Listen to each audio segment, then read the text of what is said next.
кратко видео за да ви објаснам на што се должи падот на берзата денес и зашто мислам дека тоа многу позитивно ќе влијае на целата економија до крајот на годината. Првично, целиот пат започна со изјавата на Трамп дека воведува повисоки тарифи на Канада и некои други земји вчера, но главната причина е тоа што денеска излезе пред отварање на берзата излезе извештајот за нови вработувања во Америка. Американците секој месец објавуваат колку нови вработувања и колку е вкупниот број на невработеноста во Америка. Очекуваните бројки за денеска беа дека треба да има некаде околу 104.000 нови вработувања и испорачаа само 73.000. Но тоа не е клучниот фактор.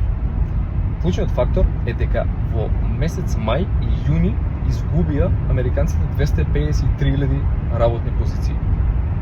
Во месец јуни додадоа 147.000, меѓутоа излезе ревизија на тоа дека од 147.000 само 14.000 работни места се креирани од страна на приватниот сектор, што е главниот двигател на целата светска економија. А останатите се од владен сектор и од медицина и healthcare. Што ни кажува тоа?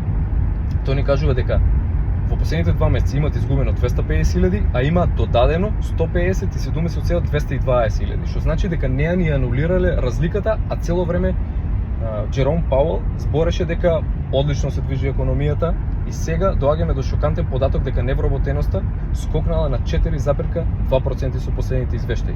И тоа не е ни главна, не е ни официјалната бројка, заради тоа што кварталните извештаи се базираат на официјални бројки, а не месечните. За овие работи ќе ви објаснам во некое наредно видео. Сега најважна работа е тоа што последниот пат кога имаше ваква